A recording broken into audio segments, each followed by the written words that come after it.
नमस्कार।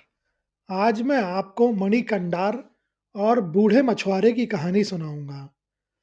प्राचीन काल की बात है। दक्षिण भारत की एक शांत बहती नदी के किनारे मणिकंडार नामक एक साधारण व्यक्ति का निवास था। वह एक मछुआरा था। उसका संसार उस नदी के जल, उसके जाल और कुछ कच्चे पक्के झोपड़ी तक ही सीमित था। मणिकंडार शरीर से बलिष्ठ, कर्मठ और निपुण था, लेकिन उसकी सबसे बड़ी पूंजी उसकी अटूट आस्था थी। मणिकंडार भगवान शिव का परम भक्त था। उसकी भक्ति केवल पूजा पाठ तक सीमित नहीं थी, बल्कि वह उसके जीवन के हर क्षण में घुली हुई थी। वह मानता था कि उसके जाल में पड़ने वाली हर मछली स्वयं महादेव का प्रसाद है। उसने अपने लिए एक कठोर नियम बनाया हुआ था। हर सुबह अपनी मछलियां बेचने के बाद वह अपनी कमाई का एक निश्चित और महत्वपूर्ण हिस्सा अपने गांव के प्राचीन शिव मंदिर में अवश्य दान करता था। यह उसका नित्य धर्म था, उसका सबसे बड़ा संतोष। किंतु जीवन की परीक्षा अक्सर सबसे सच्चे भक्तों की ही होती है। एक वर्ष भाग्य ने मणिकंडार से रुख मोड़ लिया। भयंकर सूखा पड़ा। आषाढ़ के महीने ने दस्तक दी, पर आस-पास से एक बूंद भी बारिश नहीं हुई। धीरे-धीरे प्रचंड गर्मी ने समूचे क्षेत्र को अपनी गिरफ्त में ले लिया। जो जीवनदायिनी नदी सदियों से मणिकंडार के गांव की धड़कन थी, वह अब सूखकर एक पतली, मृतप्राय धारा बनकर रह गई थी। मणिकंडार की नाव, जो वर्षों से उसके जीवन का आधार थी, अब नदी किनारे की सूखी, फटी हुई मिट्टी पर बेजान पड़ी थी।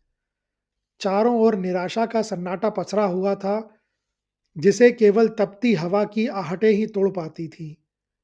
जल स्तर इतना नीचे चला गया था कि मछलियां या तो कहीं छिप गई थीं या मर गई थीं। पहले जहां जाल डालते ही मछलियों का ढेर लग जाता था, अब घंटों की मेहनत के बाद भी एक छोटी सी मछली भी नसीब नहीं होती थी। मणिकंडार हर सुबह उसी आशा के साथ जाल लेकर निकलता, जिस आशा से के साथ कोई प्यासा यात्री रेगिस्तान में पानी खोजता हो। वह जाल डालता, अपने आराध्य देव का नाम लेता और फिर धीमे से जाल खींचता। लेकिन हर बार जाल से सिर्फ सूखी घास और नदी की टूटी हुई सीपियां ही बाहर आती। उसका हृदय हर खाली जाल के साथ एक और पत्थर का बोझ महसूस करता था। एक एक दिन काटना पहाड़ जैसा हो गया। उसके घर में उसकी पत्नी और बच्चे भूखे रहने लगे। मणिकंडार का सीना अपने परिवार की पीड़ा देखकर फट जाता था। कई दिन बीत गए, घर में अन्न का एक दाना नहीं बचा था। मणिकंडार की पत्नी की आंखें हर रोज एक उम्मीद के साथ दरवाजे पर टिकती थीं और हर शाम निराशा के साथ झुक जाती थीं। भूख ने उनके बच्चों के चेहरों से हंसी छीन ली थी।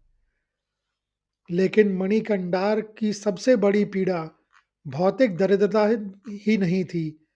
सबसे बड़ा दुख उसे यह था कि वह लगातार 3 सप्ताह से भगवान शिव के मंदिर में अपना नियमित दान नहीं दे पाया था।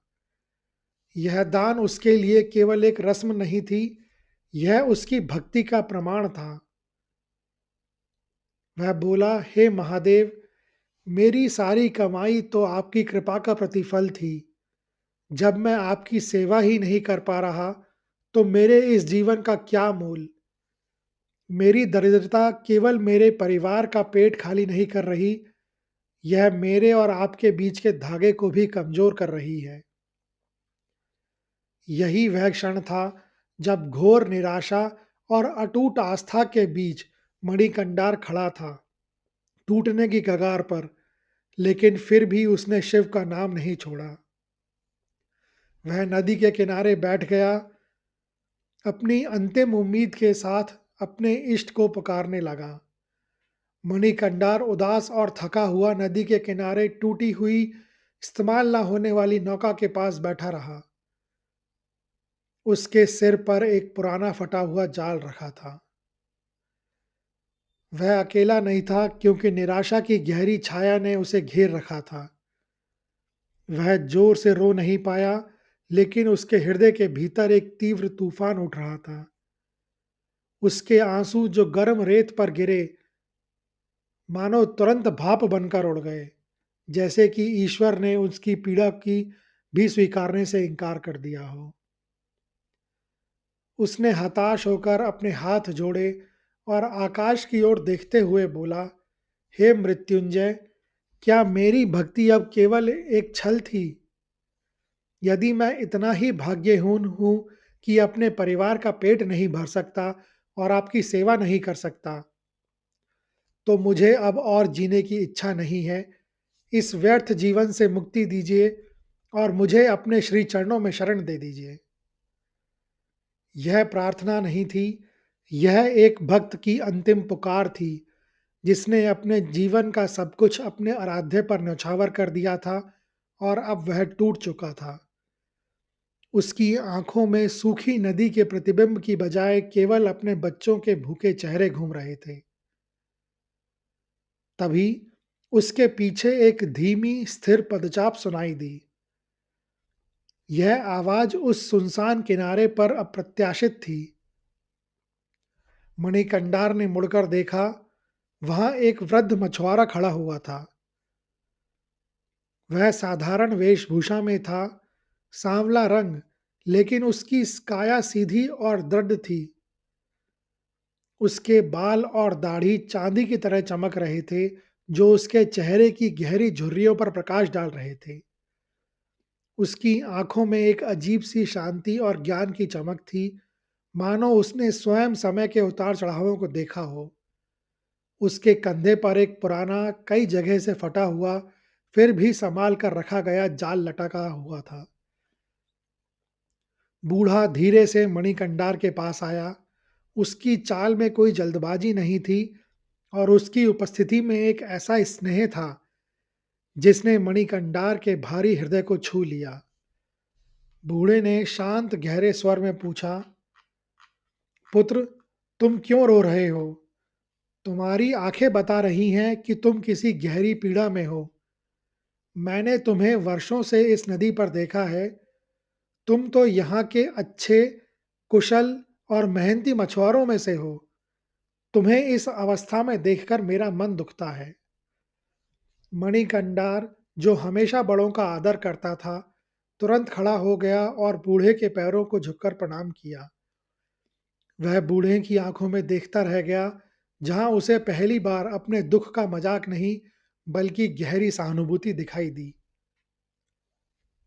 उसने लड़खड़ाती आवाज में अपनी सारी कहानी बूढ़े को सुनाई कि कैसे नदी सिकुड़ गई है और मछलियां पकड़ना असंभव हो गया है। कैसे वह अपने परिवार को भोजन देने में असमर्थ हो गया है और कैसे शिव मंदिर में अपना नित्य दान ना दे पाने का कष्ट, जो उसे सबसे अधिक विचलित कर रहा था। अब मेरे जीवन का कोई अर्थ नहीं बचा है, मणिकंडार ने कहा और उसकी आंखें फिर से भर आईं। बूढ़े मछुआरे ने मणिकंडार की पूरी बात ध्यान से सुनी। उसके चेहरे पर एक मंद मंद रहस्यमयी मुस्कान आई। उसने कहा, पुत्र, मैंने भी अपना पूरा जीवन इसी नदी को समर्पित किया है। मैंने अनगिनत सूखे और बाढ़ देखे हैं। मैं जानता हूं कि तुम कुशल हो, तुम्हारी भक्ति सच्ची है, लेकिन बूढ़े ने थोड़ा रुककर अपनी बात पूरी की। लेकिन तुम्हें सिर्फ सही जगह का पता नहीं है। यह नदी भले ही ऊपर से सूखी लगती हो, लेकिन यह कभी अपने बच्चों को निराश नहीं करती। आओ, मैं तुम्हें दिखाता हूं कि मछली कहाँ है। मणिकंडार को उस बूढ़े की बातों में अजीब सा अलौकिक विश्वास महसूस हुआ। यह केवल एक अनुभवी मछुआरे का ज्ञान नहीं था, यह किसी गहरे, छिपे हुए सत्य का आश्वासन था। मणिकंडार ने अपनी निराशा को त्याग दिया और एक नई उम्मीद के साथ उठ खड़ा हुआ। वृद्ध मछुआरा मणिकंडार को उस नदी के किनारे किनारे ले चला। वे चलते गए और मणिकंडार ने देखा कि बूढ़ा उसे किसी सामान्य जगह पर नहीं ले जा रहा है, बल्कि एक ऐसे स्थान की ओर बढ़ रहा है जो सबसे अधिक सूखा और निर्जन लगता था। वे अंततः नदी के एक ऐसे मोड़ पर पहुंचे जहां रेत और कंकड़ का ढेर लगा हुआ था। यह जगह इतनी उथली दिखाई देती थी कि मणिकंडार को लगा कि यहाँ एक घोंगा भी जीवित नहीं रह सकता, लेकिन बूढ़े के चेहरे पर कोई संदेह नहीं था। बूढ़े मछुआरे ने उस सूखे स्थान पर अपनी छड़ी से जमीन की ओर इशारा किया। देखो पुत्र, उसने धीमे पर अधिकारपूर्ण स्वर में कहा, ऊपर से यह जगह निष्प्राण लगती है, लेकिन ठीक इसी रेत के नीचे एक गहरा कुंड छिपा हुआ है। इस सूखे में भी यहाँ पानी का एक शांत और ठंडा स्रोत मौजूद है, जहाँ मछलियाँ सुरक्षित और इकट्ठी हैं। मणिकंडार आश्चर्यचकित था।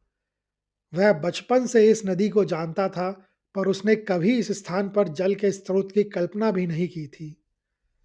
बूढ़ा केवल मछली पकड़ने का ज्ञान नहीं दे रहा था, वह जीवन के उस दर्शन को बता रहा था कि सबसे बड़ी निराशा के नीचे भी आशा का एक स्रोत छिपा होता है। बूढ़े ने मणिकंडार की ओर देखा और उसके हाथ में उसका पुराना फटा हुआ जाल थमाया। बूढ़े ने निर्देश दिया, इस कुंड के ठीक बीच में, जहां मैंने छड़ी से निशान बनाया है, तुम यह जाल डालो, और जब तुम जाल खींचो तो ईश्वर पर पूर्ण विश्वास के साथ खींचना, अपनी निराशा को जाल में मत आने देना। मणिकंडार ने सिर झुकाकर आज्ञा का पालन किया।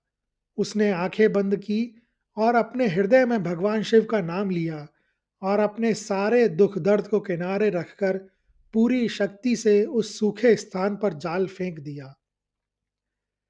यह उसका अंतिम प्रयास था। या तो वह महादेव के चरणों में शरण लेता, या उस बूढ़े की बात सच हो जाती।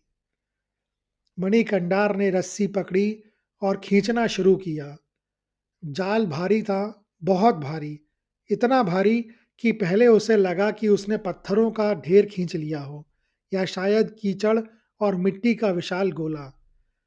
उसे अपनी भुजाओं में जोर लगाना पड़ा और उसकी सांसें फूल गईं। वह जानता था कि यह कोई सामान्य भार नहीं था। जब उसने भारी जाल को खींचकर किनारे की सूखी जमीन पर पलटा, तो उसकी आंखें आश्चर्य और विस्मय से खुली रह गईं। जाल बड़ी-बड़ी स्वस्थ और ताजी मछलियों से भरा हुआ था।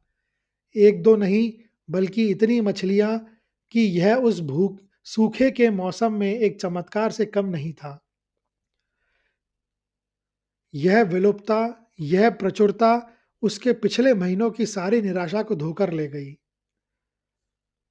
मणिकंडार अवाक था। यह इस बात का प्रमाण था कि उसकी भक्ति को महादेव ने अंततः स्वीकार कर लिया है। उसके गले से खुशी और कृतज्ञता की एक सिसकी निकली। उसकी आंखों में निराशा के आंसू नहीं थे, बल्कि अब खुशी के आंसू भर आए थे। उसने तुरंत मुड़कर अपने उद्धारकर्ता बूढ़े मछुआरे को धन्यवाद देना चाहा, जिसने उसे इस गहरे सत्य से परिचित कराया था। लेकिन बूढ़ा मछुआरा वहां नहीं था। मणिकंडार ने हर स्थान, हर दिशा में देखा। सूरज अभी भी क्षितिज पर था, लेकिन उसकी चमक बूढ़े के चेहरे की दिव्य चमक से कम थी। उसने नदी के किनारे-किनारे, कंकड़ों के बीच और यहाँ तक कि झाड़ियों के पीछे भी देखा। कोई निशान नहीं था। बूढ़ा मछुआरा ऐसे गायब हो गया जैसे वह कभी आया ही ना हो, या जैसे वह केवल एक भ्रम हो। मणिकंडार भौंचक्का रह गया। इतनी तेजी से कोई मनुष्य कैसे गायब हो सकता है? तभी उसकी आंखें अनायास ही नदी के ऊपर ठीक उसी स्थान पर टिकी जहां कुछ देर पहले वह बूढ़ा खड़ा हुआ था और उसे निर्देश दे रहा था। उस स्थान से एक तेज दिव्य प्रकाश फूट पड़ा। यह प्रकाश सूर्य की रोशनी जैसा तेज नहीं था, बल्कि हजार चंद्रमाओं की शीतलता और शांति लिए हुए था। यह प्रकाश एक स्वर्गीय आभा के साथ हवा में फैल गया, और उस प्रकाश के बीच मणिकंडार ने अपनी परम आराध्य भगवान शिव के दर्शन किए। कुछ क्षणों के लिए मणिकंडार ने शिव को उनके वास्तविक तेजस्वी रूप में देखा। उस पल मणिकंडार को सब कुछ समझ आ गया। उसकी भक्ति को स्वीकार करने, उसकी दरिद्रता को दूर करने और उसकी निराशा के अंधकार से बाहर निकालने के लिए स्वयं महादेव ने ही एक साधारण मछुआरे का वेश धारण किया था। मणिकंडार घुटनों के बल बैठ गया। वह अपने प्रभु की लीला को देखकर पूरी तरह से विचलित हो चुका था। वह शब्द नहीं बोल पाया, केवल अपने माथे को धरती से छुआकर अपनी अनंत कृतज्ञता व्यक्त करता रहा। शिव ने मणिकंडार को आशीर्वाद दिया। उनका आशीर्वाद एक आश्वासन था कि सच्ची श्रद्धा रखने वाले भक्त की पुकार हमेशा सुनी जाती है और भगवान किसी भी रूप में आकर उसकी मदद करते हैं। और फिर पलक झपकते ही वह दिव्य प्रकाश और शिव की अलौकिक छवि विलीन हो गई। मणिकंडार कुछ देर वहीं बैठा रहा। उसके हृदय में अब दुख या हताशा का कोई स्थान नहीं था। वहां केवल शिव के प्रति अटल प्रेम और नए सिरे से मिले जीवन की ऊर्जा थी। उस दिन से मणिकंडार ने न केवल अपने परिवार का भरण पोषण किया, बल्कि पहले से भी अधिक उत्साह, भक्ति और अटूट विश्वास के साथ मंदिर की सेवा में लग गया। वह जानता था कि अब उसका जीवन केवल उसका नहीं है, बल्कि उस परमपिता की देन है जो स्वयं मछुआरा बनकर उसकी नौका तक आया था। यह कहानी हमें सिखाती है कि भक्त की कसौटी के समय भगवान स्वयं उसकी मदद के लिए अवश्य आते हैं। यह कहानी सुनने के लिए धन्यवाद। अगर आपको यह कहानी अच्छी लगी हो तो कृपया इस वीडियो को ज़्यादा से ज़्यादा लोगों के साथ शेयर करें, लाइक करें व चैनल को सब्सक्राइब करें। कमेंट्स बॉक्स में लिखें जय भोलेनाथ।